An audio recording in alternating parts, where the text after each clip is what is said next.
Oh, what'd you say, 2 inches? It'll come up.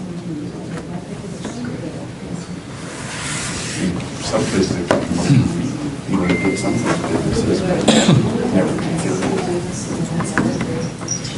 There was certain that I thought should be on there, others that weren't on there. Are they were on there? Why are they on there? And so I just need to talk to this engineer over some stuff with it before. When they put the first bridge in, they didn't allow for water to go. Oh, they just put a little catch basin. They just put a key. Daniel?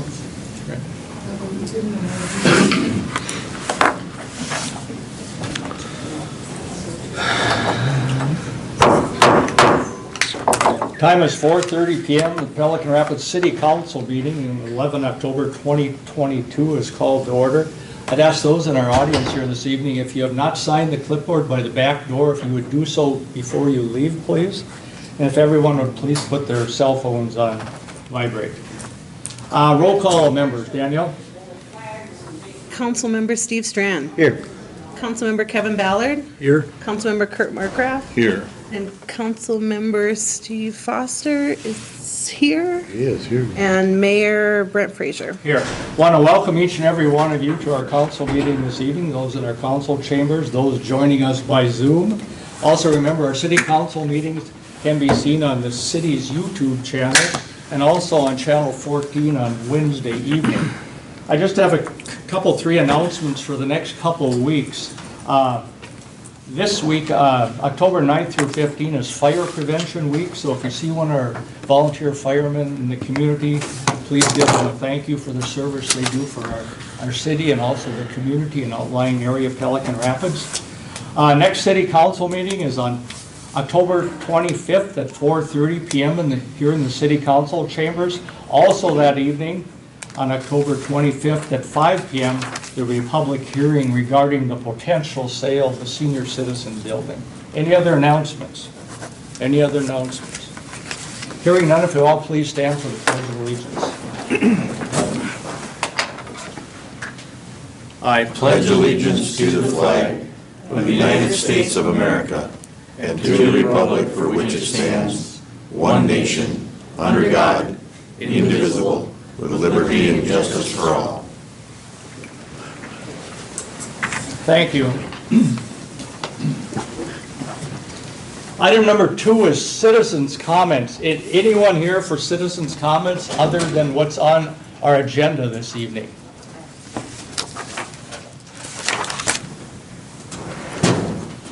Mayor Frazier, council members, my name is Kim Peterson, and although I do not live in the city limits of Pelican Rapids, I'm a longtime resident of the area. I'm invested in Pelican's future. I don't have to tell you that you have a lot on your plate. This may well be the most important time in Pelican Rapids history. The renovation of Pelican Rapids in the next 2 years is nothing short of extraordinary. You are governing and leading our community at this critical time. I'm here today to urge patience and diligence in your decision making. And I understand the pressure you must feel, the pressure to do something, sometimes anything. I understand some items do require a decision to be made now, others do not. I have read the 2022 comprehensive plan adopted by you, the council, in May of this year, and it's excellent. It lays out a roadmap and priorities and clear objectives, and it's backed by solid research. I urge you to use that plan in your decision making. Weigh each decision against that plan to ensure that the outcome and lasting results of your decisions fit within the plan. 2 examples today. The sale of the City Hall. To make a decision now to sell it to a funeral home seems oddly inconsistent with the long-term plan. That decision seems particularly worrisome at a bargain basement price. In 2 years, what are the possibilities for that, for this building? It's beautiful. So much can change in that time. Is having a funeral home in the same building as city government a good fit? I hope the overwhelming answer to that is no. When the building was retrofitted, what was the plan? And just because a community center didn't work the first time doesn't mean it won't work sometime. The second example, the sale of the senior citizens building. I think the city would be lucky to have Lana Grasser as a merchant. She exemplifies everything good about Pelican Rapids. But I am challenged to understand the logic of that building being anything but a public facility, or at least something that serves the general public.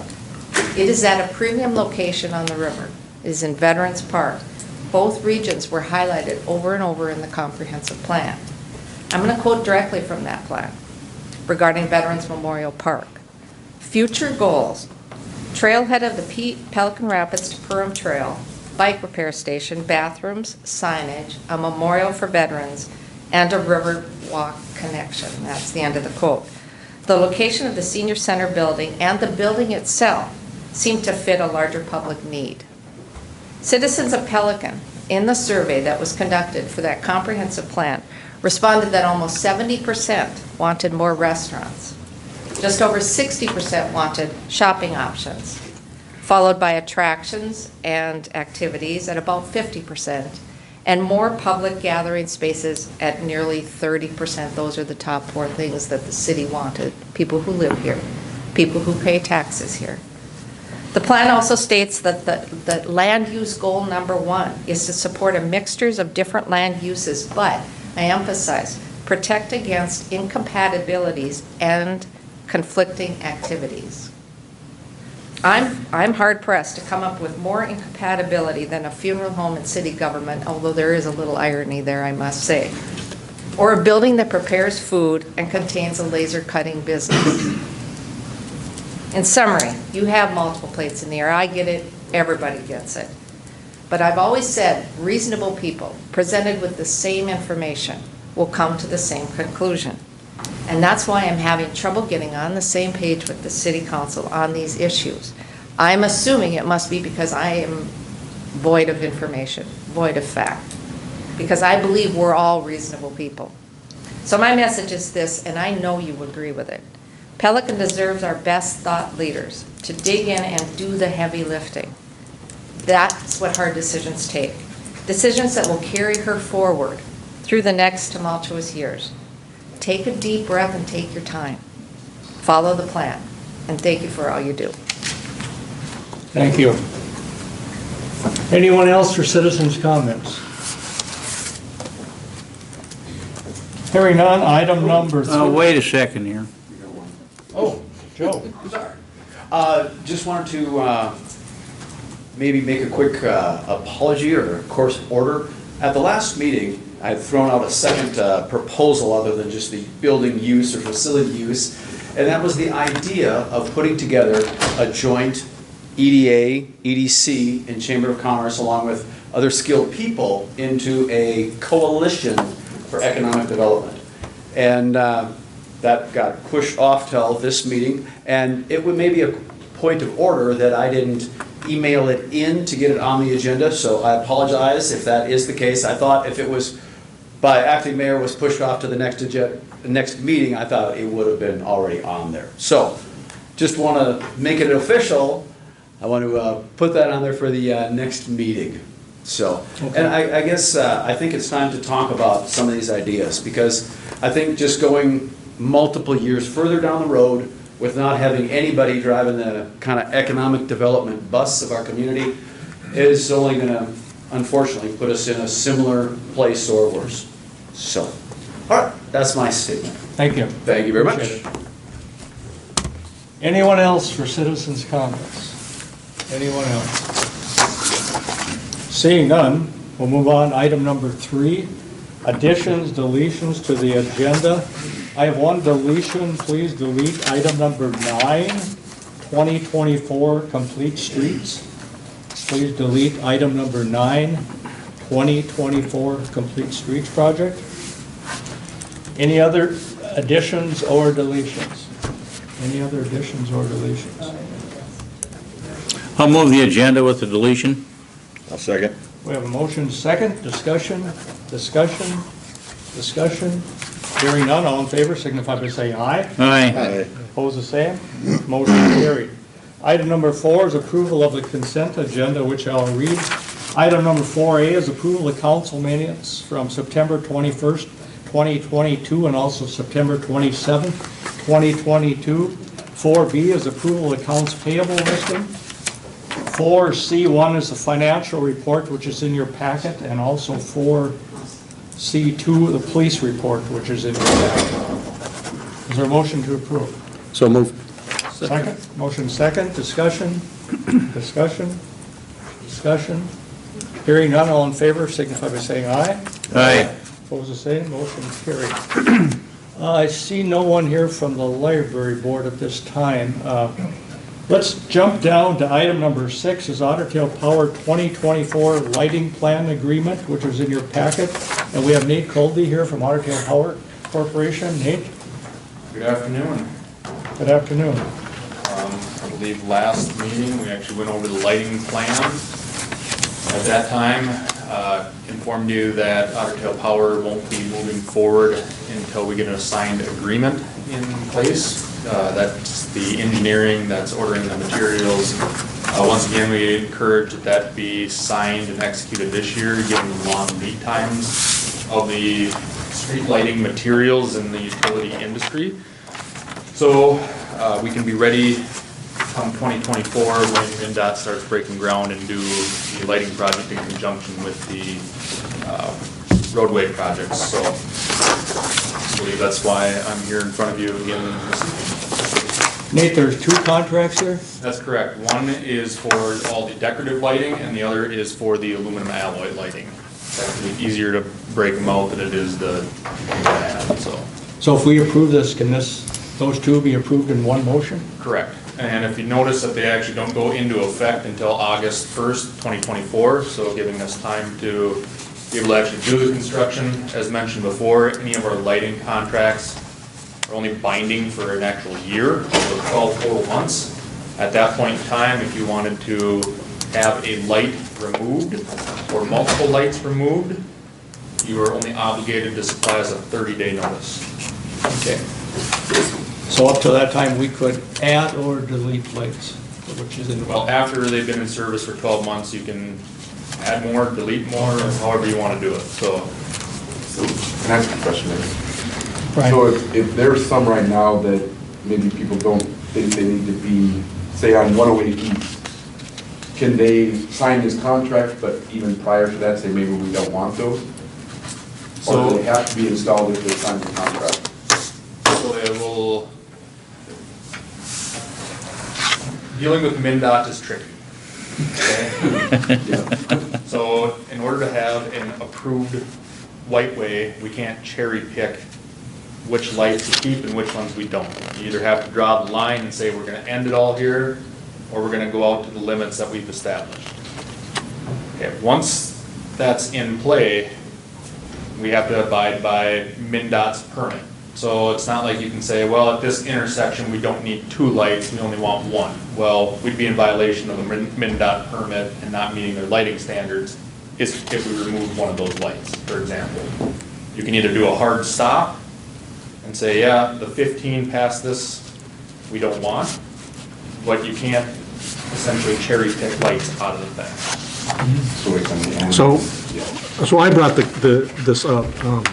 Currently, we have, per the agreement, there are lights that go out 108 East to Ann Lane, but they also continue past Ann Lane out to the city limits. And there's nothing, there's not even a sidewalk, there's not even room for a sidewalk, or let alone room for anybody to walk along the road from Ann Lane to city limits. So, and I believe it's, I think it's 8, but I'm not, don't hold me to the number.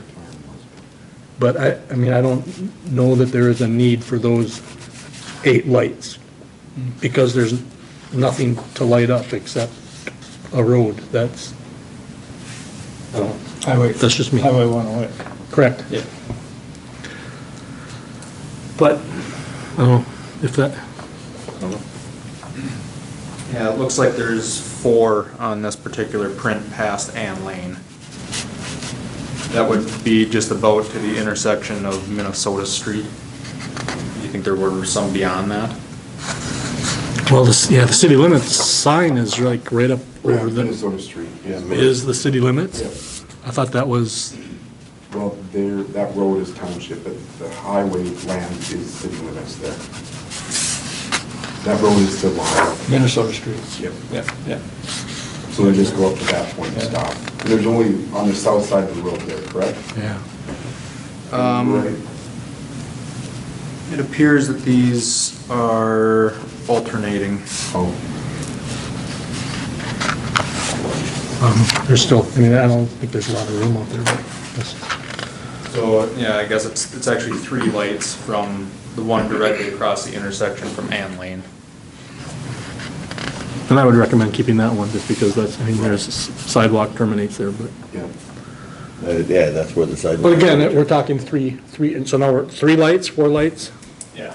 I mean, Yeah, in the those are grand scheme of things, three on the- it really doesn't, Yeah. it's not gonna say, Not gonna say down.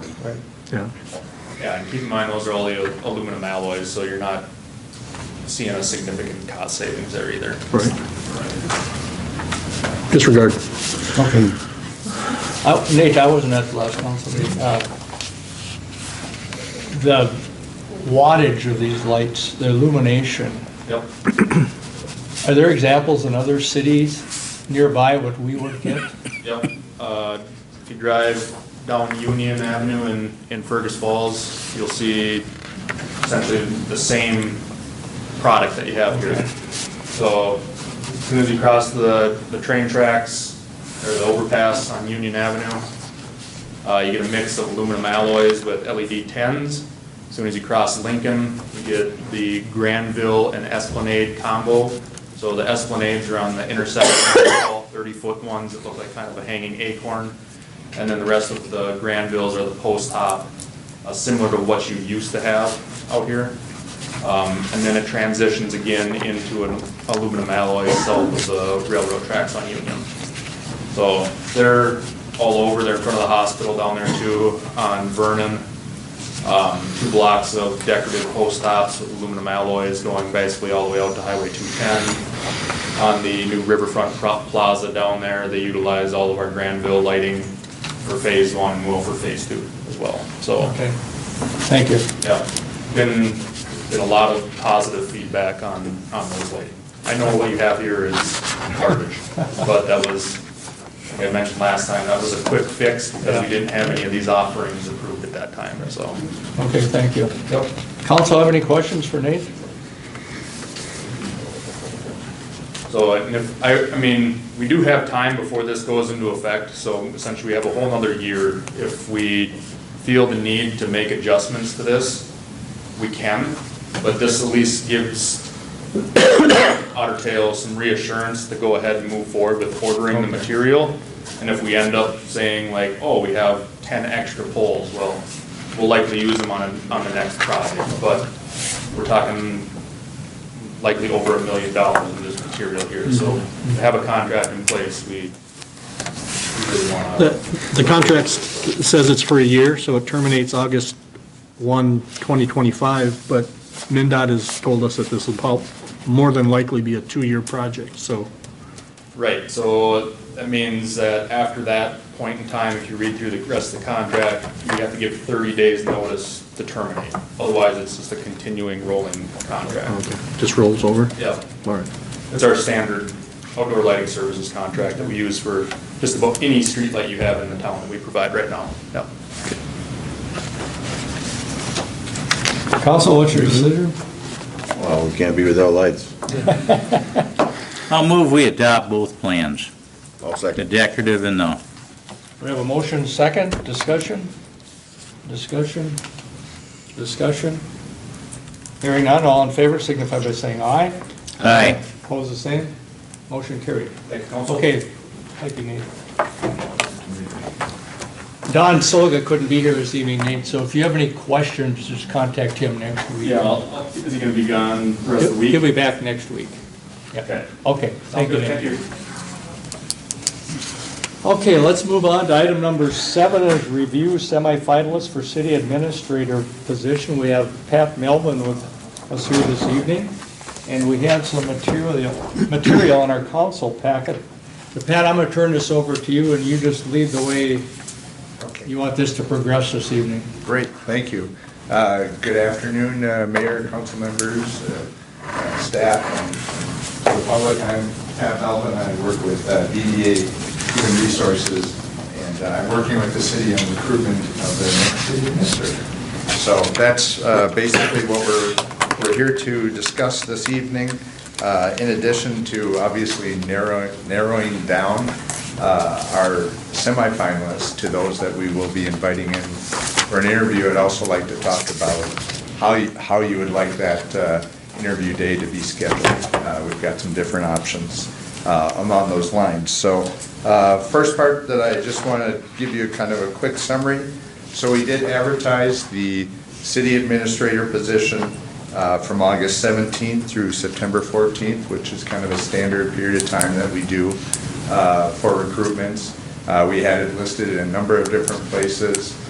During that time, I did also reach out to individuals, tried to make contact with individuals that, maybe would be qualified, but also interested in the position. During that time, we received a total of 12 applicants. Since that time, those applicants have gone through and have completed a video interview, have done a personality assessment, and also provided you with an information disclosure. So that is information, private confidential information that you as council members should have had an opportunity to review. As we talk about candidates this evening, we will be referring to them by numbers, because at this point in the process, names are not public. What happens is, based on your decision here tonight, the individuals that are invited to come in for an interview, that information their names do become public at that point. And what we're more than happy to do is put together a brief bio of the finalists and then provide that to Danielle, and then if you wish to share that with media, that's certainly an option. So again, we are looking at 5 individuals that are considered semifinalists, and we are looking to you for direction on who you would like to invite in for an interview. I typically recommend that we have about 4 to 6 people. One of the things that we do experience is that there's a period of time between now and when the actual interviews will occur, and I believe that date is November 2nd? November 2nd, yes. So there's a period of time, a number of things can pop up. Sometimes individuals have family issues.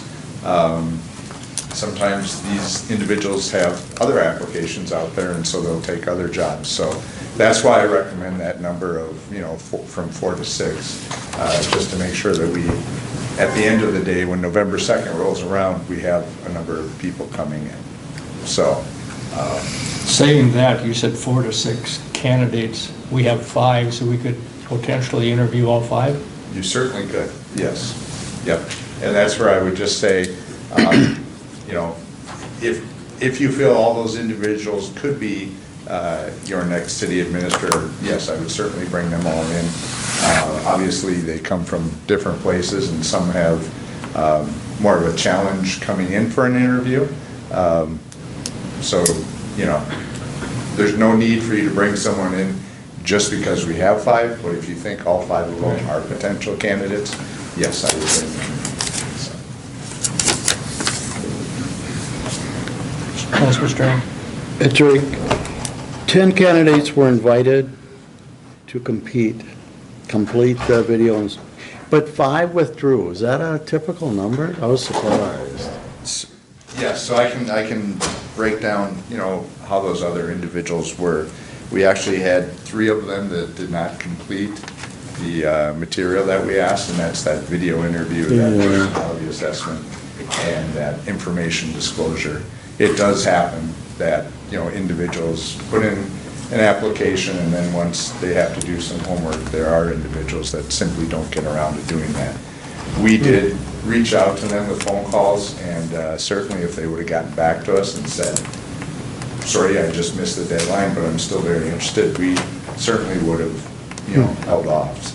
And then there were a couple individuals one who withdrew simply because he was not comfortable doing a video interview, and another individual who had received a job elsewhere during the interim. Thanks. So that's how the numbers came down, and that is pretty standard that we do lose individuals during this time period.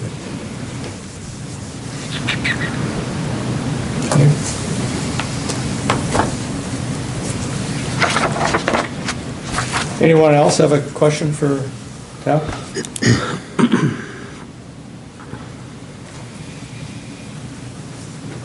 Okay, Pat?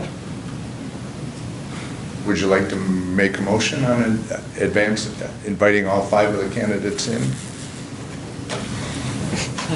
No, I wouldn't. I mean, I guess, looking at the list, or looking at the candidates, I looked through the information provided, I watched their videos. I would personally be interested in interviewing 3 of the 5. And I don't know if you want me to throw numbers, or how do you want me to do that? Yeah, if you would please just reference them. I would recommend applicants 2, 3, and 5. That's what I have. I'll second that one. That's the same numbers I have.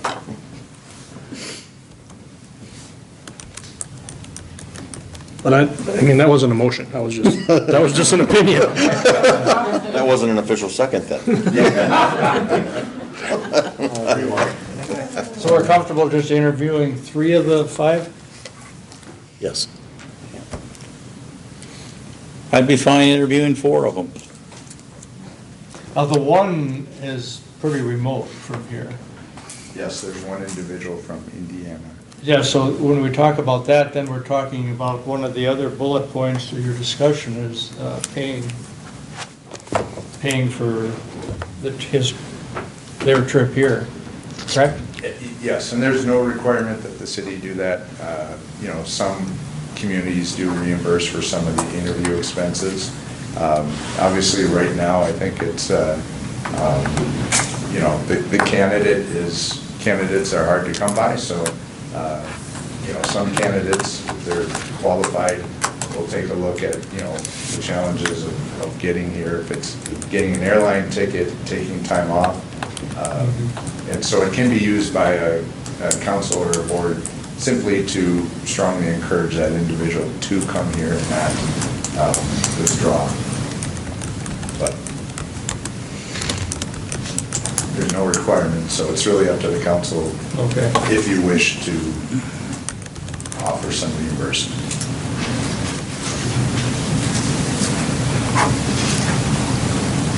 So, next question. So next question is, how would you like the interview day to go? One of the things that we typically see, obviously, the council is going to get a full hour interview with each of the candidates. Some of the things that we've done with other cities and counties is that staff has had an opportunity to also interview the candidates, 20, 25 minutes. And then they have shared some of their insights and made just some recommendations to the council. Again, the council has access to a lot more information than anybody else does, private confidential information, but there's a benefit or a value to staff maybe finding out how candidates answer a question specific maybe to planning and zoning, or some area of expertise that they can then go ahead and provide input to the council, which then obviously doesn't make the decision for you, but is something that is factored into who you select to select. Another option is also to have community members. So what I've done in some communities is each board member, each council member has nominated 1 or 2 people, and then there's a community panel that also interviews the candidates, and then we'll provide input to the council as they're making their decision. We've had meet and greets where individuals from the public can come, staff can come, and just, meet the candidates and have a very informal, brief conversation with them. So it's really up to you what you would like to do for that day. When you're talking about staff interviews, are you talking about department head? Yes, department head, or if it's the administration staff, there again, it's up to you as you define. The questions are basically formulated ahead of time, so that, and we stick to the script of, these are the questions that are going to be asked. And so you would, know those in advance as a council. They would basically come in and everybody would be asked the same questions to ensure that everybody's being treated equitably in the interview process.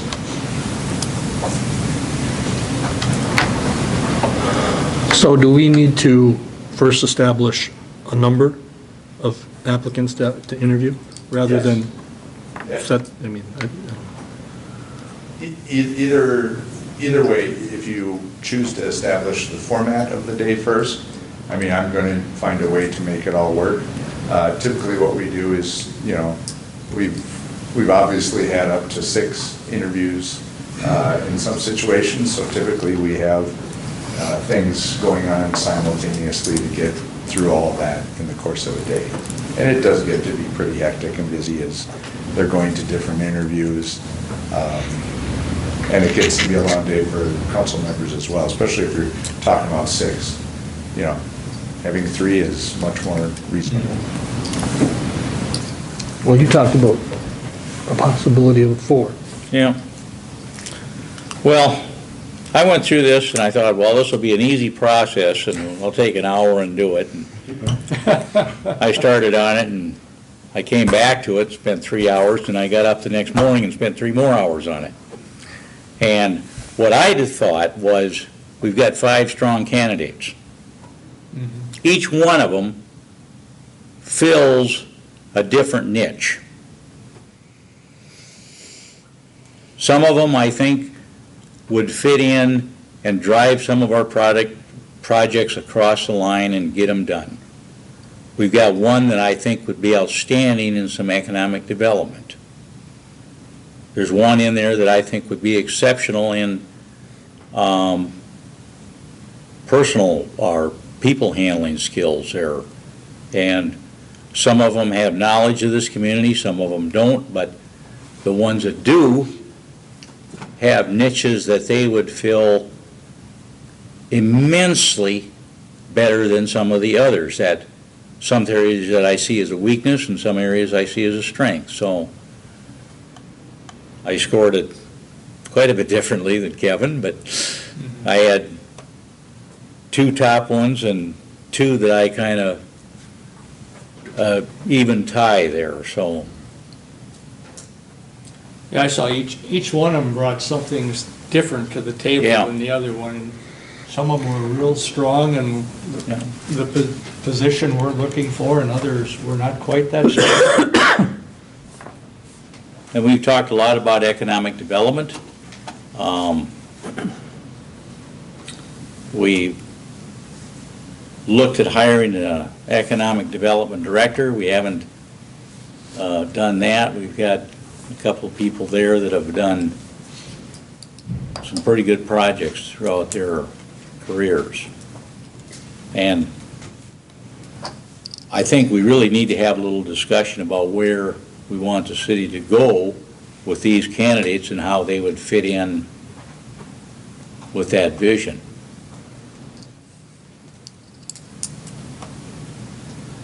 Well, Councilman Foster, you talked about interviewing 4. Yeah, that would be my preference, but Anyone else? I was thinking 3, but 4 is fine. I mean, Councilman Markgraf? Well, Okay with you? I don't have a problem with it. I had picked 3 as well, but So 4 is the number? We're okay with that? It's fine with me. Fine. Okay, okay. Can you tell me who, you had mentioned 2, 3, 5, who is? That was mine. Yeah, who Mine is as the well. 4th one that the Mine. council's? Okay, what number? I had 1, 2, 3, and 5. Okay. Okay, thank you. So those will be the 4 that we'll be inviting in for an interview then. So then, how would you like interview day to be formatted? And one question that I have is, I'm assuming that there won't be any individuals inquiring, but if somebody does inquire about remote interviews, is that anything that the council is willing to consider? I would consider that, yeah. You would? Okay. The rest Yeah, of I would so, also. yeah, Yep. that's fine.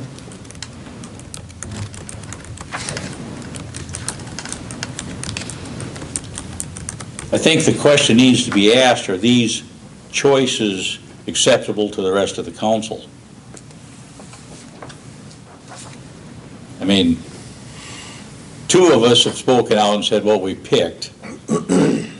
3 haven't, and I don't know if there's a big difference of opinion there or what, but if there is, I think we should, if there's a difference, we should talk about that or hear it or not hear it, I don't know. But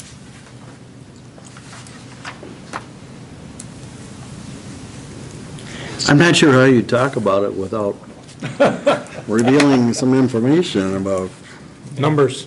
It's a numbers game, man. Just play it by the numbers, man. well, okay. You need the numbers? No, I don't. All right.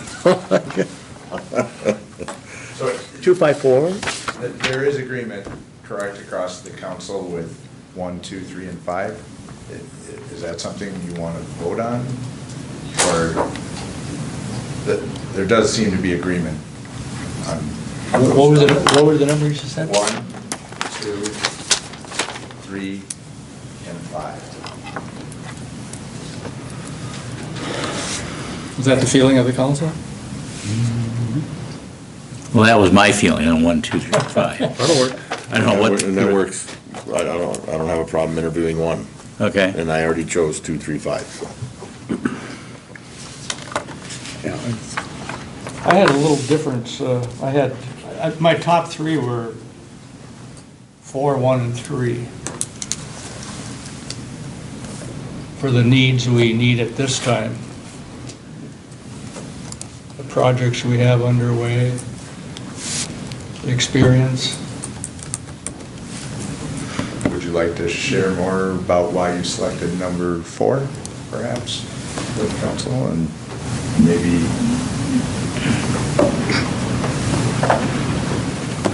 So then basically, we're looking at all 5. If you would like, you can certainly influence and, discuss with the rest of the members, and if you can persuade them to do all 5, then, and the council approves that, then we will do all 5, so. I think being this would narrow down from, well, some of them eliminated themselves, but to 5 candidates, I strongly feel we should interview all 5 of them.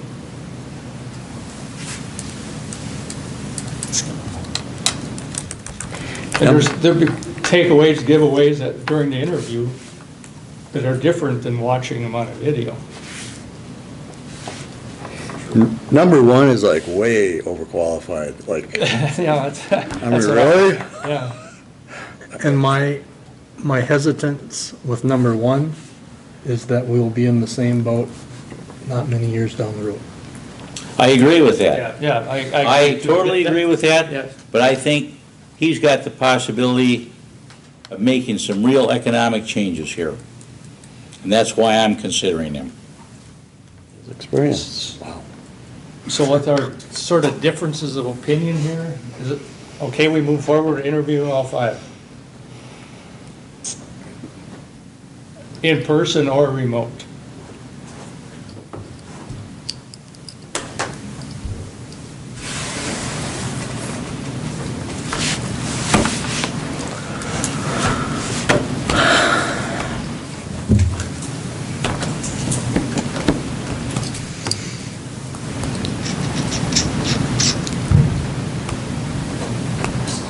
I have a hard time with one of the candidates because I have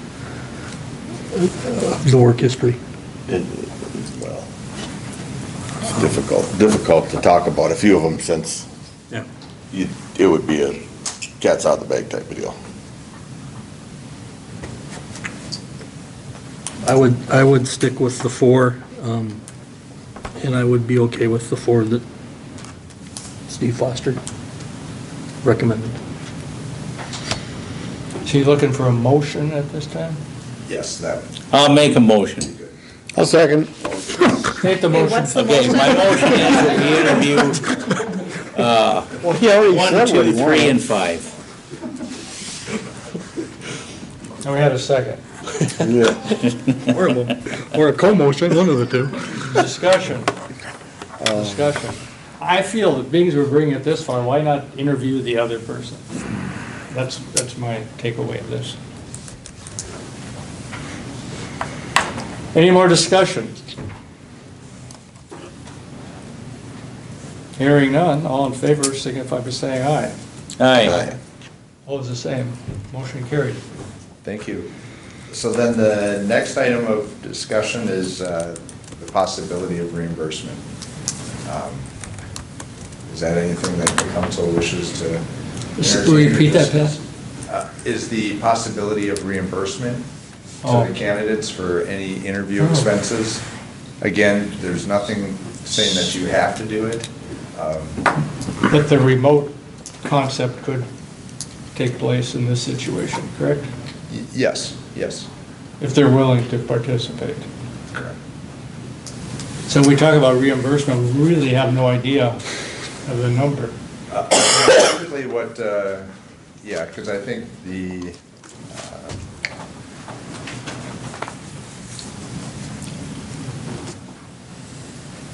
I think one individual is actually Indiana.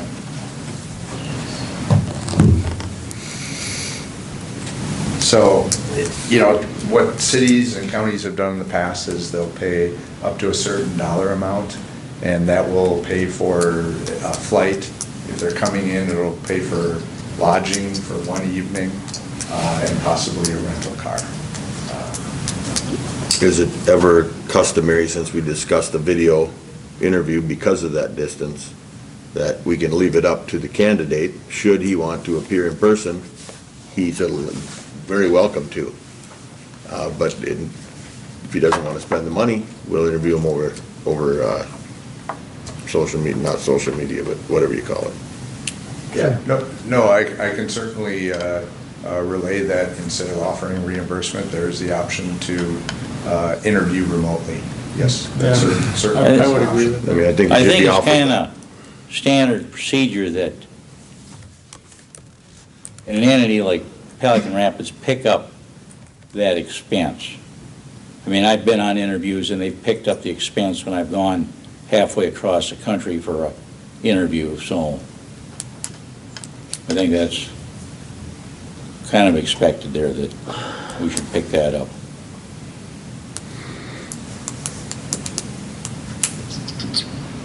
And that said, I'll add to my caveat that it is, I think it goes a long ways to have dialogue in person. Yeah. Yeah.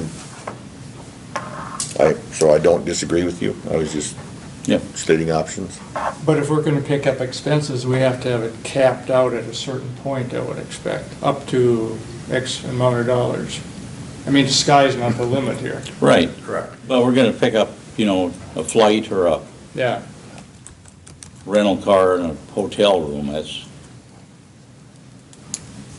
And sometimes they do offer, even mileage, reimbursement for mileage. And, to the point that Councilmember Mark Raff made, thinking long-term, if this individual does participate remotely in the interviews, would you as a council even be comfortable, if this person interviews well, questions, would you be comfortable selecting somebody without having met them in person?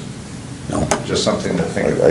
I think it's important to have an in-person dialogue. What's the city mileage rate? 58 and a half? No, I think it's 60 Is it something. 60 now? Yeah. It's whatever the IRS, It's over 60 cents. Yeah. It's like 62 cents. they changed. What, it. $1,000? $1,000 as a cap, is that low, high, Low. low? Yeah, that's a low end.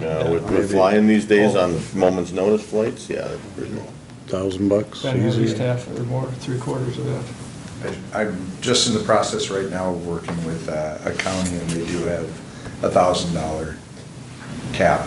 And Oh, okay. it's reimbursement, so individuals have to provide copies of receipts and everything, so it's, not everybody incurs that, but, So I will make a motion that we reimburse travel expenses of the up to $1,000 cap or the city mileage rate. Or what was the The second? city mileage rate Yeah. policy? What if that's higher? What's higher With the mileage though? than $1,000? Yeah. I think, I don't know. But $1,000 cap. yeah. That would settle I it all. understand him to say it is capping at 1,000. Yeah. Okay. Right? No matter what the expense is. I That- don't know, that's a I don't motion. know what you might drive, if you Yes. choose to drive from Indiana, it'd be a pretty bad gas mileage car. Be $1,000. Okay, we have a Indiana's motion. not that far. Is there a second? Now, does this include all candidates? Yes. Should they be out of town, they're entitled to mileage then? Right. Okay, I second the motion. so just to review, so what we're talking about is we're talking airfare, we're talking car rental, and one night's lodging in Pelican Rapids. Up to $1,000. Up to $1,000. Yeah, it doesn't matter where they stay or And mileage, how they up get to- here, or up to $1,000. Up to $1,000. Yeah, if they want to rent a horse and get here and it's $1,000, fine, it's something more. Okay, okay. Okay, we have a motion and a second, correct? Thank you. Yep. Discussion? Discussion? Discussion? All in favor, signify by saying aye. Aye. Opposed, the same. Motion carried. And then the other issue that we have outstanding is how, who would you like to interview the candidates, and what sort of format would you like for that day? Give us some options.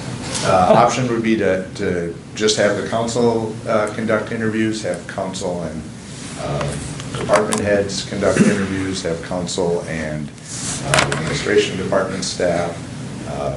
You can have council and members of the public. So there's a lot of different options, but those are just some. I mean, if you have committee members that you think would be good to provide input, again, it's input to you in making your final decision. So if we did go that route with community members, staff, they would bring their decisions to us as a council and what they thought took place? Typically what happens is we have a feedback form, and then we would provide that feedback form to those two different committees. We would ask them to not necessarily prioritize and say, we want this one, but bring out positive qualities and maybe some things that might be challenging. They would put that on a form. I would send that back to the office. We would summarize that, and then we would get that to you for later in the day when you're making your decision. You can review and see what input the staff committee as well as the public committee provided on those candidates. How big does the community member forum have to be? If you wanted to do, one member, you could do two members. I would certainly not go more than 2 members per council member. I know there have been 2 community members that were interested from the get-go with this process. I have been approached too on, Okay. that question was, shouldn't the community be involved in choosing? Yeah, Yeah. I think that's important also. So then, if we say yes to the community, you want names at that point, we can get them to you. Yeah, so what I would do is I would send out an email and just ask for the contact information, the Okay, name okay. of your Okay. two individuals. Council comfortable with that? Are we, no, well, are we talking two each, or should we narrow that down? I mean, Or two each. Not that's- more than 2 each. I know, but that's still a lot. It'd be a Yeah, I know. 10-person That'd be a committee. 10-person committee, that's pretty large. I'd feel like I was in trouble if I was sitting in front of 10 people. Well, 2 people have contacted me, and you say, Just one person, Yeah, they so didn't that's say 3. nor may they be interested in being that person. So They just each asked, house- shouldn't. each council person recommends no more than 2. Maybe 1, Yeah, whatever. yeah, yeah. Just no more than 2. Yeah. And then possibly some of them wouldn't do it anyway. yeah. Exactly. So if you can provide me with their, an email address, obviously their name, and then a phone number, that would be much appreciated. So again, those questions will be put together and then that will be shared with Okay, them. before we move on, is council comfortable with that? Okay with that? Yeah. Yes. Okay. Okay, Paul. Any more discussion on a staff committee to interview? I think the department heads are a good idea. Department heads? All department heads? No, you're a department head, right, Danielle? Okay. Yeah, all- So that all- includes admin. All department heads, yes, all of them. I don't want to single out any No, department. all department All heads. department heads. Okay. Nope, that sounds good. And maybe, can they be, I don't know how you set it up. Would each candidate have 3 different interviews to sit, or would they sit one interview with the department heads and the community members? They would have 3 different interviews. And so basically what we're going to be doing is we're going to be rotating people around. So, the council will be meeting with one candidate, the department heads will be meeting with one candidate, and the community or public panel will be meeting with one candidate, and then we'll just keep rotating them through. Typically, the department heads and the community panel will start earlier in the morning, and then the council will, start a little bit later in the morning and go into the afternoon, and depending upon your deliberations, may, go into, 5, 6 o'clock at night. So it'll be, the council interviews are a public meeting, so as soon as the first interview starts, that's basically the public meeting starting, and it goes until you deliberate and you make a decision on who that candidate is. So there'll be a couple motions at the end of the evening to indicate who the finalist is, and to authorize basically me to work with several of you to negotiate a contract with that individual. So being this is a public meeting, can the other candidates sit in the audience and listen to the interview? No, we typically, well, they could, they're going through interviews at the same time, and we. Oh, okay, do not yeah, recommend- right, okay. We do not recommend, we have not had any candidates sit in on other candidates' interviews. So with this number of interviews, what's your recommendation for start time? You know what, I will work that out, if we're looking at 4 individuals. I don't have anything off the top of my head right now. Okay, you'll get that. I'll put that together, and like I said, we'll start in the morning with the 2 committees, and then the council will start later in the morning and go later, obviously, because you have 1 hour, whereas the committees are meeting for about 20, 25 minutes with each of the candidates. Okay. So, another question, does the council wish to provide lunch? In some cases, the council or the board does provide a box lunch or something for individuals. Otherwise, you can also just recommend some places in town that these individuals can go to get something to eat. I think we could provide them lunch. I mean, we're talking about paying up to $1,000 expenses. At least provide a lunch. Well, we're taking their whole day, too. Yeah, so- right. Sounds like the entire day. Yeah. And then last but not least, I just want to make sure that November 2nd date works for all the council members. Again, it's a pretty full day. Start out. What day of the week is that? Yeah. Wednesday? November 2nd is a Wednesday. Okay. Yeah. It works for everybody at this point? Yep. Okay. All right, well then, we are set to go, so thank you for giving me this information, and any questions or anything that come up, feel free to reach out to me, more than happy to Okay. answer that. And Any other questions for Pat before he leaves this evening? we will be contacting these individuals, and we will have them, we'll be looking at their references, they'll be doing a mental aptitude test to kind of find out, you know, how they work, their logic, their reasoning, and also doing background checks. So more information will be coming to you prior to interview day, similar to kind of what we did today, so. All right. Okay, thank you, Pat. Okay, thank you very much. Moving on, item number 8 is Pelican Dam removal advertisement for bids. We have Wes Kelly here this evening. Wes? Good evening. Thank you, Mr. Mayor and council members, for having me again this evening. I don't want to take up too much of your time this evening. I have included a draft advertisement for bids for the dam removal and river restoration project for consideration for approval tonight. As you may remember from the last council meeting, design and plans are near completion, and with the schedule we went over last meeting, we're looking to target beginning construction the end of November this year.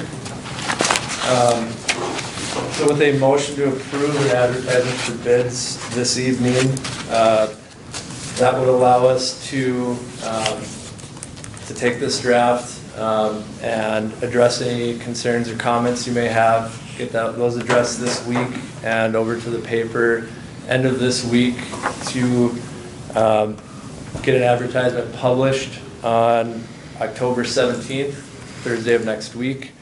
We would also get the project and advertisement uploaded online, as well as plans and specifications soon after that online. And also advertise again in the paper the week of the 27th. And I did have a tentative schedule for a pre-bid meeting of November 2nd. Sounds like maybe we want to adjust that. And, you know, targeting in open bids of around November 9th. This would allow some time for reviewing all bids that week and recommending awarding a bid on the council meeting of November 15th. So with that, I can certainly answer any questions you may have with the draft advertisement or any questions related to the project as a whole. So, Could we change the date of the pre-letting conference? yes, yep, that was just we just want to allow enough time from the pre-letting conference to the opening date to address any changes from any. Does that date have to be chosen before we approve this?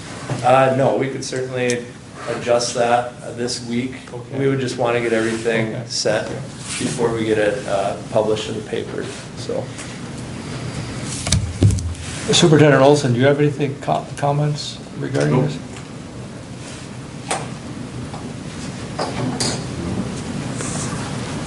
Is there a motion from the council? I move that we approve the advertisement for bids for the dam removal river restoration project. I'll second. We have a motion, second, discussion. Hearing none, all in favor signify by saying aye. Aye. Opposed, the same, motion carried. Thank you. Okay, thank you, Wes. Item number 10 is bid not active transportation and transportation alternative grants. Mr. Bob Schliemann from Apex Engineering is here to address that. He's going to talk about 2 different grants. Bob? Yeah, thank you, Mayor, council, staff. Yeah, I was tasked at the last meeting to come back and present information on a couple of different grant opportunities that are out there for various public entities, including the city of Pelican Rapids. So I provided an agenda. Hopefully everybody's got that in front of them. The first one is the MnDOT Active Transportation Infrastructure Grant Program. So that provides grant funding for projects that are to be constructed in 2023 or 2024. Total statewide amount of grant funds that are going to be available is $3.5 million. Grant applications must be between $50,000 and $500,000. For this one, there is no local match required. So a lot of them do require a local match. This one, there is no local match required.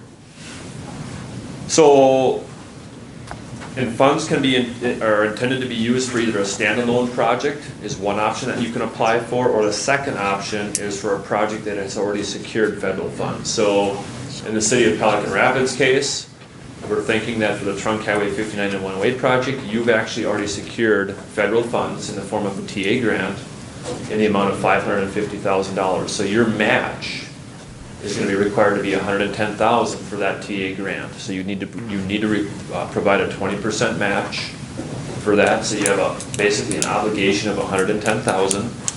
So this grant program here, the Active Transportation Infrastructure Grant, can be used to fund your match. Now I reached out to MnDOT to ask the question, okay, if the city's got a match, can they also apply for dollars over and above that match? And their answer was yes. So from my standpoint, what I would like to do is to apply for the full $500,000, which is the max. And if we wanted to narrow that down or reduce that as part of the full application, we can. So there's actually a letter of intent that's due this Friday. I can fill that out online on behalf of the city. I think what I'm going to do is put in there $500,000, and then the full application is due December 30th.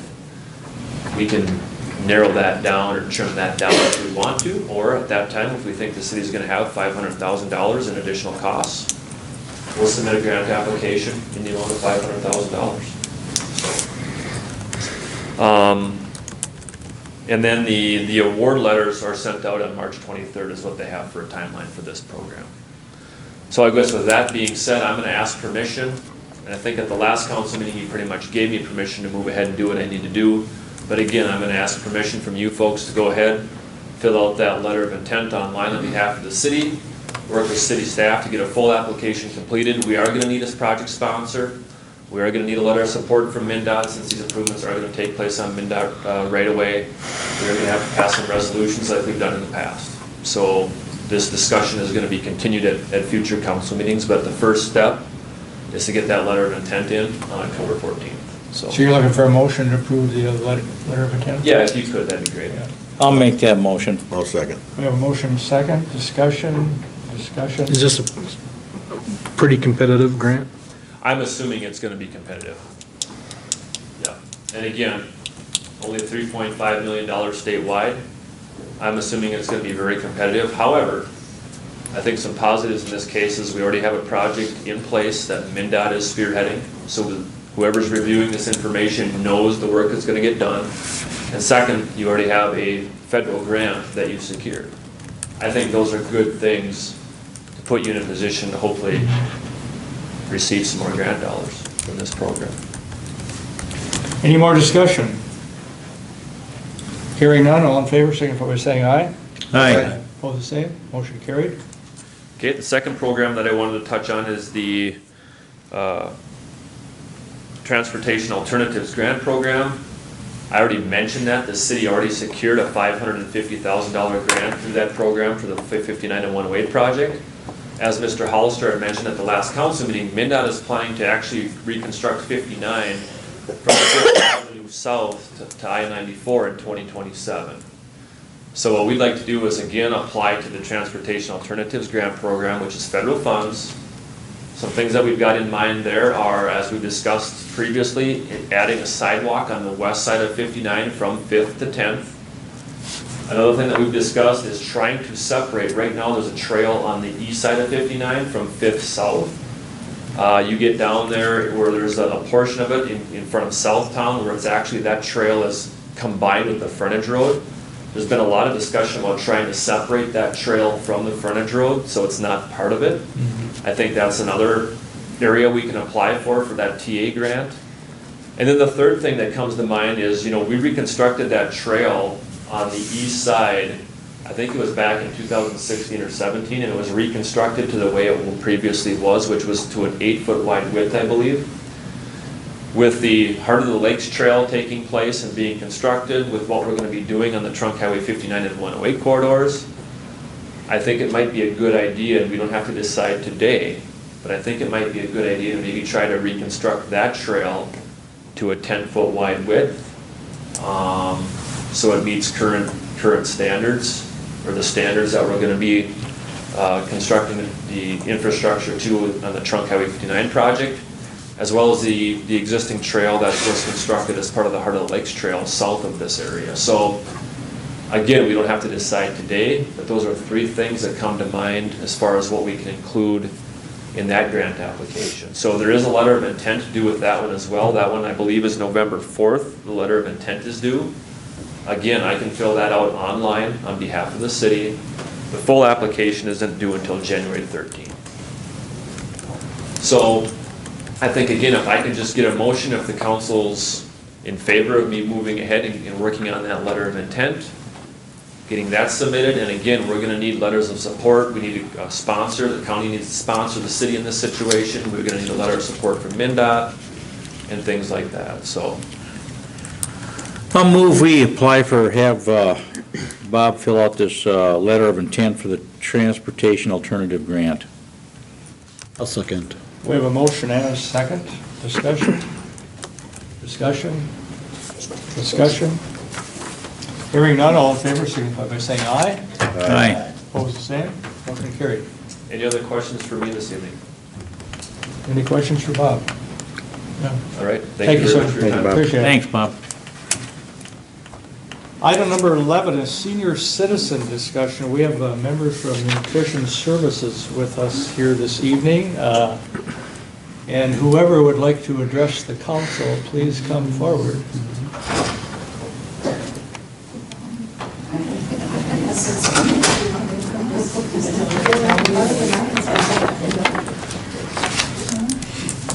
Hello, thanks for having us. I'm Tracy Ellenbaum with Nutrition Services, and I was asked to be here by Dawn to let us know that there has been some interest in purchasing the senior center, which is where we currently do Meals on Wheels and we aren't doing congregate dining right now, but that is something that we would, hope to resume in this next coming year. So I guess I didn't realize I was going to be up here at the podium. I was here more to gather some information as to what the next steps are and what we, need to prepare for, plan with the future of the senior meals here in Pelican. I guess my question to you, Tracy, is right now it's a public meeting and Meals on Wheels are functioning there. If it was a private building, could you still function out of that building with the agreement of an owner? I think that wouldn't be an issue, but I would request that a health inspector would be involved, depending on what kind of business is in there. Is there, chemicals involved? Is that going to be a hindrance in preparing food in a hazard-free zone? Would there need to be renovation done to the building to make it appropriate? I guess those would be some questions that we would have. And that would be health inspector questions, you said? Yeah, I think before we would be able to say, yes, we could work in there safely, we would need to have, some health inspection done, visiting with whoever is going to be owning that building and what they would be doing in that building. Yeah, your services are very important to the community, city of Pelican Rapids, community of Pelican Rapids, and I would not like to see that go away. Right, and we would find ways to get food here. It's a need, especially over the course of of these last couple of years with COVID. Seniors are very much in need of these meals, and Kathy was saying how she gets, comments and phone calls and notes just saying how appreciative these people are of this service. And so we would find a way to make it happen. It is preferable if we can continue to cook here in Pelican Rapids. Otherwise, you'd have to. Otherwise, we transport would to- have to bring it from a neighboring community. Fergus Falls, off the top of my head, would be the closest community. We do it, when we have to. So the service would always be here. We would not do away with it. Okay. But it is, there's quality and other things that come into play when you're bringing from out of town. Yeah, it makes it a lot harder. Could you state your name for the I'm Kathy audience, Sandy. please? All right, it would make it harder, if we had to transfer, from another town. There's quite a ways to Fergus Falls from here, when you're carrying meals. And, one of my questions is the sale of the building set in stone? Is that actually gonna happen, or have you decided on whether or not that was gonna happen? No, that's part of the public hearing we're gonna have at our next city council On the meeting. next one? To hear from the public, Okay, that'll base our decision. okay, that would be. No decision has been made at this time. Okay. And currently, we're doing pretty close to 1,000 meals a month. That would, like I said, it would make it kind of hard, and a lot of people really depend on the Meals on Wheels Yeah, program, so. Definitely. So. Any questions for these two ladies? Yeah.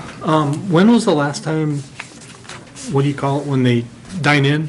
Congregate Yeah, dining. so when was the last time that So happened? that would have been When you probably, guys took it over. well, we weren't congregating with COVID, so that would have been, was that March of 2019? 2020. 2020? Yeah. Okay, so that would have been when we last congregated there. Does that need, the building needs updating as far as ADA compliance and all that stuff. If you guys were to have in-house dining again, would you need to do those updates? In the past, we have not, I think because of our nonprofit status, and there's different rules and regulations for, everything. We've always been grandfathered in. There is handicap accessibility to the building, so that is the only compliance that we need to follow through with. I know that there's not, that bathrooms are not handicap accessible, is that correct? Correct. That is not one of the listed requirements for us. So as far as I know, we would be okayed to resume congregate dining. So since it's now a city-owned building, would that, It changes the rules now that it's city owned. When it's senior, it was a privately owned building, so they could do that. Now that it's focused as a public, you cannot hold events in there the way it is. We'd have to update the restrooms, everything to make it compliant. everything meaning, define Doors, everything? All doors, fire escape, there's only one handicap entrance, not two. And you need two.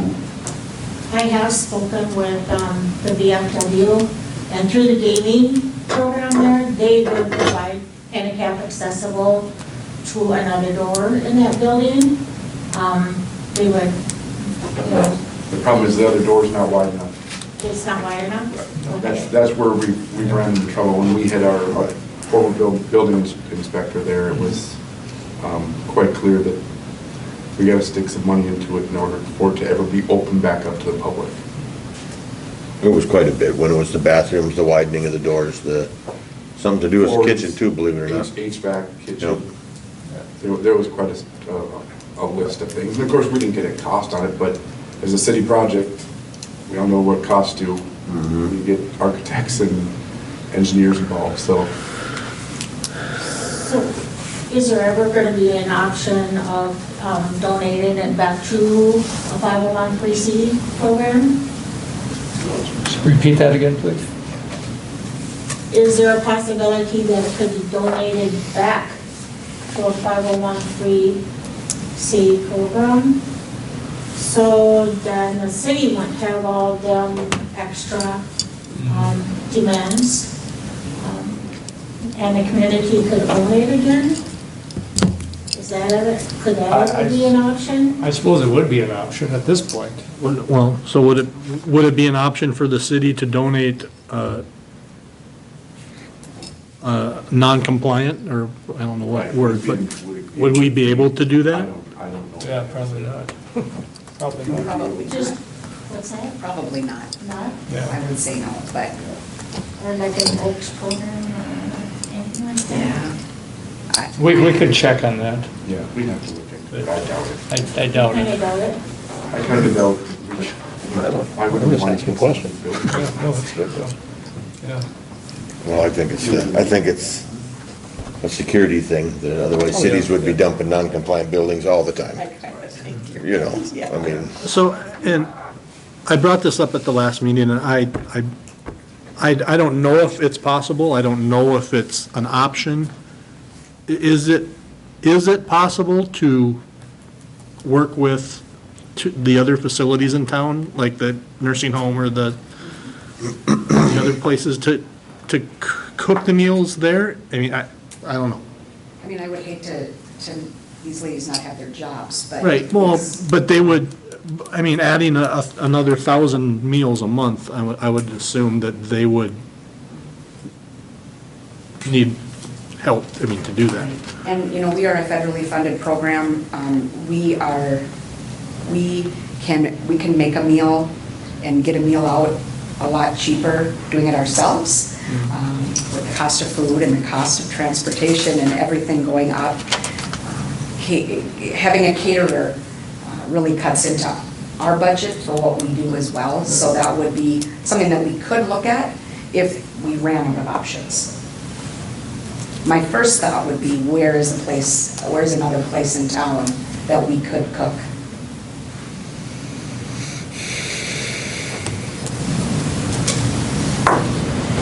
Anybody have any ideas? Well, and that's, I mean, could you contract with those facilities for your cooks to go in there and cook? But I suppose it would be, health center. I don't, yeah, Yeah. They'd have to, No, for sure, and you would have to bring in your own food, federally funded food, so you can make your meals for $1 instead of $8 or whatever, you know, I mean. Oh, I wish we could make them for $1. It was just I'm enough. kidding. No. with that, you'd have to have storage capability. Yes, I mean, it would be whatever we have at this current center now is what we would need Yeah. at another location. Probably even more. It may be, I mean, if we were able It's packed in to, there. right? It is. Will you We've ladies, worked for over 23 years, so. will you ladies be able to participate at the public hearing? What's the date? 25th of October, 5 PM? I'm not 100% Then we'll be, sure. we'll be hearing a lot of these concerns, questions at that And will point. that be here? Yes. Right here. During our city council meeting, we'll break for the public hearing.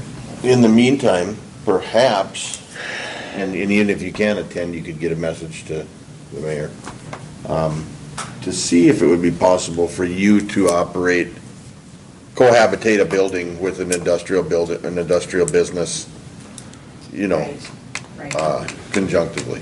So that has not been done? That has not been done on anybody's part yet?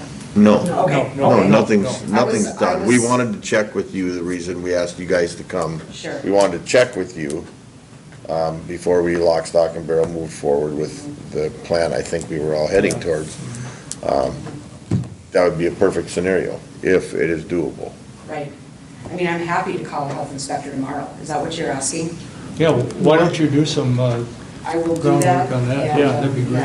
Yeah. And then you could bring that to the public hearing. Is it necessarily a health inspector? I mean, and do you have, I mean, I don't know, is there like is there a nutrition services president that can make that, I mean, you know, to see if it, I mean, is there a policy that we don't run in the same kind of? No, we would need that okay from them they would need, I mean, they're gonna need some ins and outs of what is actually gonna be happening there. I'm guessing there's a certain amount of measurement or dimension that would need to be away from the kitchen, and, you know, I'm sure there's all sorts of things. So I would need to just contact them. I can do that tomorrow and just ask what they would need. And then I do have the phone number and name of the other party. Okay, And so- that was my next words out of my mouth. You guys could touch base then. Right. Okay. Right. So So then you could bring that information to the public if I hearing. can make it, I would need to Okay. check on that, but I could get, if I can't make it, I can get the information to Okay, you. that'd be great. Okay. Great. Anything else, ladies? No, sorry Okay. if I sounded all No, humble. no. I was not expecting to stand here, so. Did a great job. Thank you for your So time. thank you. Yeah, you bet. Okay, on the same order, we have senior citizen building / Oaks discussion. We have Maggie Driscoll here from the Oaks. Maggie? Thank you for letting me attend the meeting and to share some information. If you don't know who I am, my name is Maggie Driscoll. I'm the program director of the Pelican Rapids Oaks program, which stands for Organizing Acts of Kindness for Seniors. Our mission is to keep elders in the community safe and independent in their home. During the last 5 years, we've provided service to 412 unduplicated elders in the community. That means they may have had more than one service, but we can only count them once. And since 2005, this number is almost 900 elders that we've worked with in the community. Prior to COVID, we used the senior center for healthcare and social activities. Some of the examples were we had exercise classes twice a week. We offered Tai Chi. Oaks organized monthly mind-building social events that included bunco, bingo, Rummikub, Yahtzee, and many different card games. We coordinated a variety of speakers for healthcare education. We had yearly fall picnics with the elders enjoying the senior center and the park area. We had music and dancing. We had events the week of Oktoberfest for the elders. We used the senior center for many fundraisers, which included our fall pie and bake sale. And we also coordinated foot care clinics at the center. And these are some of the major areas that we had used the center for. There's just a few of the many events that were held at the center. So it was Oak's understanding when the senior center was given back to the city, we would be able to continue to provide events for our elders at the senior center. At the March 30th, 2021 City Council meeting, Gloria Radke shared the importance of Oaks.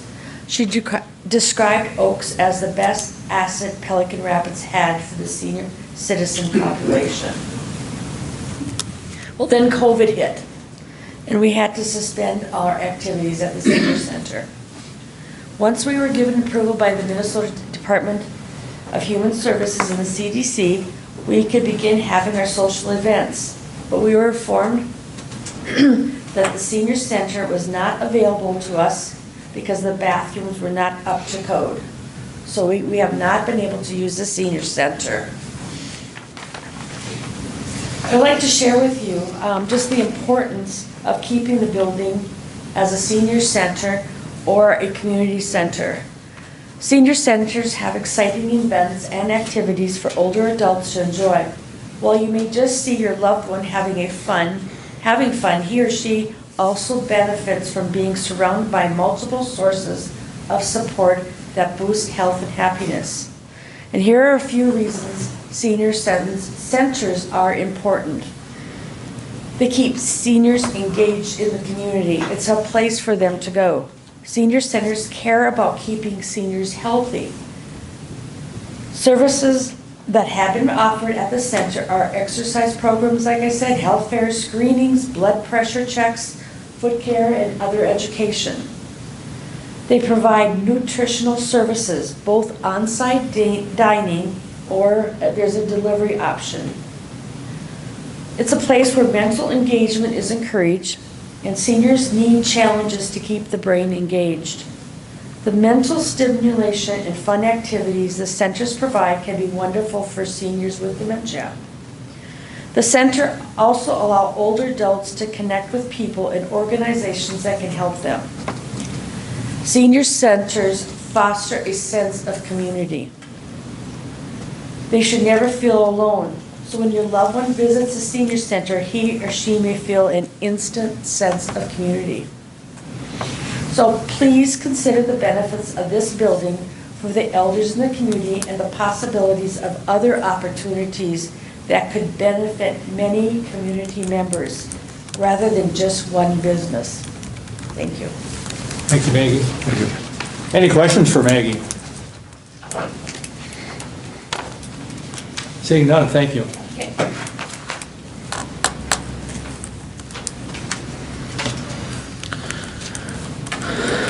Item number 13, Street and Park Report. We have Superintendent Brian Olson with us here this evening. And after your report, please stay situated there.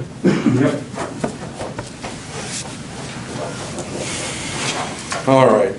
It's a lot to follow tonight.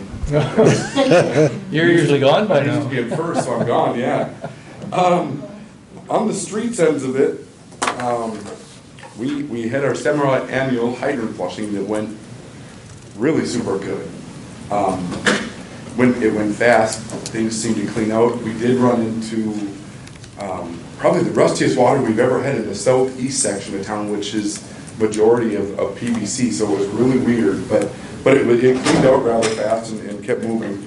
Also, our annual jetting is done with no major issues other than the same ones we have that we have kind of on our watch list that we take care of, which both of them are on 59 along that way. So a couple of years that'll be hopefully taken care of. But downtown planters are done for the year, and once again I would like to thank Paul and Judy Tabbitt for all the work they do, watering and maintaining those plants and keeping them beautiful. They really deserve more than a thank you, but I appreciate what they do. Parks, campgrounds are done. We'll leave the power on because we do still have some stragglers coming in, but water and everything shut off up there. So, and then probably in the next month in the parks, I'll start hoping to get some help for the warming house this winter.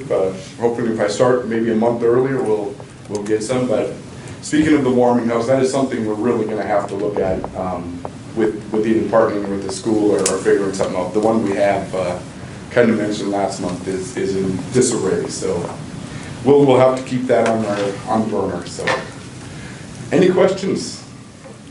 Brian, is the warming house situated where it's going to stay all winter? Or do you have to move it again? I don't think we can move it again unless it may fall over if we move it again. Okay. But we'll see. Yeah. Any questions for Brian? When you flush the hydrants and you had all the rest in the southeast part of town, is there a loop down there that goes through steel?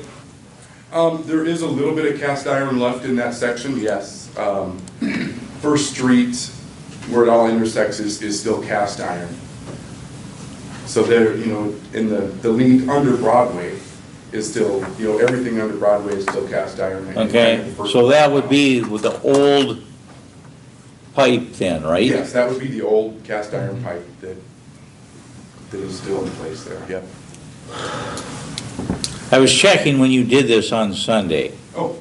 And my water was pretty rusty. Yep. For about half an hour there.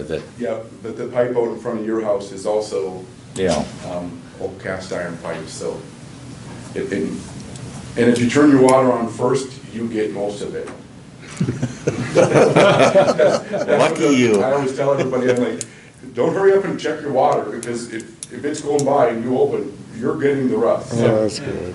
it's just the way it goes. But I might have asked you this last meeting or some other time, but I can't remember if I did or not. But on Lake Region, is it Lake Region Avenue that goes Yep. east-west? Where the county trail crosses that? Yep, They tarred it? yep. Is it 9-ton specs? You know, Because our trucks drive on it, Lake Region trucks drive on it. right, it's gonna. Is it have our to be- responsibility? That was one of the things that I still have tried to get an answer from in this whole plan, because that whole bike trail plan, they never talked that that's what was gonna happen. And so when I drove down there one day, I was like, oh, they tarred this. A good chunk of it, like 50 yards Yes, of and it. then they didn't they just did a rural section, which really is not our policy, our forte. So I've been questioned on that also, so interesting enough. But I'm guessing it's 9-ton spec. When you mention the word "they," you're talking county? This is the county project, Yeah, yeah, yeah. yeah. Any other questions for Brian? If not, there's our motion to approve his report. I'll move that we approve his report. Second. Motion second, discussion. Hearing none, all in favor, signify by saying aye. Aye. Aye. Opposed, the same. Motion carried. Item number 14 is airport state grant resolution and agreement, and Superintendent Olson's also going to speak to that, and that was in our council packet. Yes, that is in your packet, and this is an agreement between the states on our capital improvement plan at the airport, come up for the fiscal year '23, which the state is already in, to pave, crack, and joint seal the tarmac at the airport, along with doing an overseed and a heavy fertilization on the runway. I had that runway soil tested here, must have been a year ago, and all they recommended was it needs a lot of nutrients. You know, it's pretty sandy dirt out there, so both of those items are included in this resolution. Will be done by June 30th of 2023. The city's share in that is only 5%, so of the $19,133, the city only has to pay $1,007.02. And that will come out of our airport fund, our airport budget next year when the project is done. So in order to continue with this, I need a motion signing the resolution, accepting the resolution, so we can get it back to the state, so they will hold our funds. I'll move the adoption of this resolution. I'll second. We have a motion and a second. There isn't a number for it or anything like that? No, I didn't assign the number Okay. to it. It snuck up on me. Discussion? Hearing none, all in favor, signify by saying aye. Aye. Opposed, the same. Motion carried. Perfect, thank you. Anything else? I do not have anything else. Thank you. Thanks. Mayor, Yes. I forgot to add Lana to the agenda. I think she wanted to talk about the senior building. Did you want that? We can do it next meeting too. Say again? We can do it at the next meeting. Okay, at the public hearing? Thank you. Yeah, okay. Thank you, ma'am. Let's go up to item number 5, library report. That's just an FYI. It was in your packet. Any discussion on that? Any questions? Not that I could answer them. I move to approve the library We don't report have as to printed. approve it. Oh, We don't have to approve it. I thought we did when they weren't present. No, we don't have to. We did when. Any questions? We've stopped doing it when they're not here. Oh, that's what I thought we had to. Whatever. Okay, moving on. Item number 15, mayor report. I was gone the last city councilman meeting, and I'd like to thank Councilman Foster for chairing that meeting on, when was it, September 27th? So my report goes back further than that, so just like, let you know, on September 14th, I attended a welcome immigration meeting at Pelican Public Library, and there was 2 meetings. I attended the noon one, and there was also one in the evening. I met with Administrator Solga and Chief Police Statham regarding the moratorium on THC products regarding food and beverages. I did speak at the Pelican Rapids Rotary Club noon meeting on September 20th to talk about the projects we have going on in the state of here in Pelican Rapids. I attended a dam removal meeting that same day on September 20th. On September 21st, I had a conversation with the mayor at Historic City Hall. There was also a work session here at City Hall, which you gentlemen were attended regarding potential sale of the City Hall built upstairs. September 21st, I had conversations with Pat Melvin, who was here this evening, and he still is here. Sticking around, Pat, boy. Regarding our progress and procedure for hiring our next city administrator. September 27th and 2nd, I attended a midnight utilities coordination meeting here at City Hall, and Otter Tail Power was here this evening and talked to that also. I had conversations with Chair Wayne Runnigan of Pelican Rapids Public Library regarding filling a vacant library position there, and I will be working on that this next week.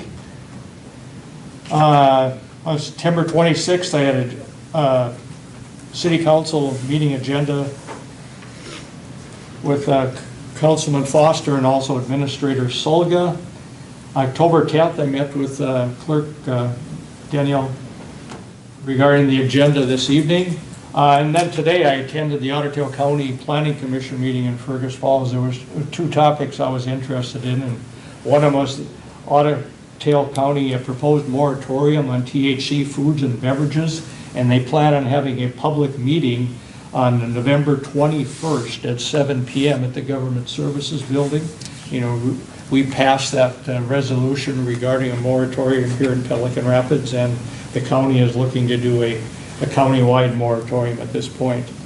And then I also attended later on this afternoon, or this morning, the cancellation of forfeiture of the property in County Road 9, which is owned by the Islamic Society of Fargo-Moorhead. And the Otter Tail County Commissioners voted to cancel that forfeiture, so it will go back in the hands of the Islamic Society of Fargo-Moorhead, with them paying the taxes that are due at this point. So that includes my report. Any questions? When was that meeting, county meeting? November 21st, 7 p.m. Regarding the moratorium? Yeah. Yes. November 21st, 7 p.m. at the Government Services Building in Fergus Falls. So seeing no other business, or a motion to adjourn? So moved. Second? Second. Motion second. All in favor, signify by saying aye. Aye. Opposed, same. Meeting adjourned.